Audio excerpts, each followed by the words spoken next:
श्री शिवाय नमस्तुभ्यम। महाराज, आप सभी लोग जानते हैं कि दुर्गा नवमी को लेकर लोगों के मन में बहुत बड़ा प्रश्न है कि इस बार नवरात्रि की नवमी तिथि कब है, हमें कन्या पूजन कब करना है, व्रत का पारण कब करना है। सारी अद्भुत जानकारी इस वीडियो में आपको देने वाले हैं। देखिए महाराज, इस बार शारदीय नवरात्रि 9 दिनों की नहीं बल्कि 10 दिनों के हैं। इसलिए इस बार लोगों के मन में अष्टमी और नवमी को लेकर बड़ी असमंजस की स्थिति है। और इस बार नवमी कब है और हमें इसका व्रत कब रखना है और कन्या पूजन कब करना है, इसका शुभ मुहूर्त क्या है। क्योंकि महाराज नवमी तिथि बहुत खास होती है, क्योंकि इसी के अगले दिन सभी लोग अपना कलश विसर्जन करते हैं, दुर्गा जी का विसर्जन भी होता है। इसीलिए नवमी तिथि को लेकर लोगों के मन में यह प्रश्न है। तो देखिए मेरे प्रिय साथियों, इस बार महानवमी की तिथि 30 सितंबर को शाम 6:07 से शुरू हो जाएगी और इस तिथि का समापन अगले दिन यानी 1 अक्टूबर को रात 7:01 पर होगी। उदया तिथि के अनुसार महानवमी इस बार 1 अक्टूबर 2025 के दिन मानी जाएगी। और इसी दिन जिसके घर में नवमी की पूजा होती है वह पूजा करेंगे, जो कन्या भोज करते हैं वह करेंगे और व्रत का पारण भी करेंगे। देखिए महाराज, इस दिन जो भी लोग कन्या भोजन करने वाले हैं वह सुबह से दोपहर 12 बजे के बीच में कन्या का पूजन और भोजन करवा ले, क्योंकि यही सबसे शुभ समय माना जाता है। कन्या पूजन करने की एक विधि होती है।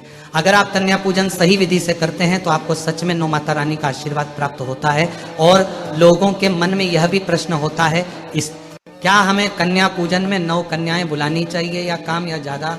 तो देखिए महाराज, नवरात्रि के 9 दिनों में 9 देवियों की पूजन होती है, इसलिए आपको कम से कम 9 कन्याएं जरूर बुलानी चाहिए। अब देखिए महाराज, कन्याएं जो होती हैं वो जितनी छोटी हो उतना ज़्यादा अच्छा माना जाता है। अन्यथा अगर आपको किसी कारण से छोटी कन्याएं ना मिले तो आप बड़ी कन्याओं को भी बुला सकते हैं, पर आप ऐसी कोशिश करें कि आपको कम से कम 9 कन्याएं मिलनी चाहिए। बाकी ज़्यादा कन्याएं आती हैं तो कोई बात नहीं।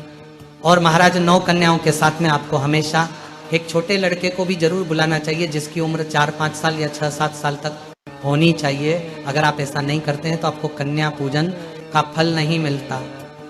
और जैसे पूजन आप कन्याओं की करते हैं वैसे ही आपको छोटे लड़के की भी करना होता है। आप एक से ज़्यादा भी छोटे लड़के बुलवा सकते हैं, कोई परेशानी नहीं। कन्या पूजन में आपको शुद्धता का विशेष रूप से ध्यान रखना होता है। आप कन्याओं के लिए जो भोजन बनाते हैं उसमें खीर और पूरी होना जरूरी है। बाकी लहसुन प्याज का प्रयोग बिल्कुल नहीं करना है।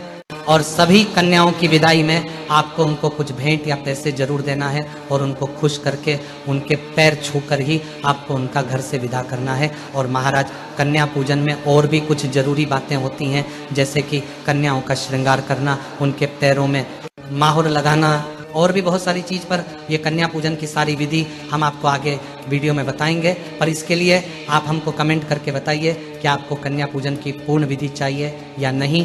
और इस बार दुर्गा नवमी 1 अक्टूबर 2025 के दिन रहेगी। इसके बाद में 2 अक्टूबर 2025 के दिन दशहरा रहेगा, विजयदशमी रहेगी, जिस दिन दुर्गा विसर्जन होगा और कलश विसर्जन भी होगा।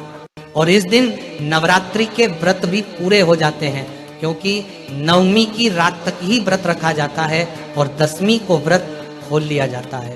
तो महाराज, अब हम आशा करते हैं कि आपको आपके प्रश्न का सही उत्तर मिल गया होगा। आपको हमारी ये वीडियो कैसी लगी कमेंट में ज़रूर बताएं। और आप हमारी ये वीडियो कहाँ से देख रहे हैं ज़रूर बताएं। श्री शिवाय नमस्तुभ्यम। महाराज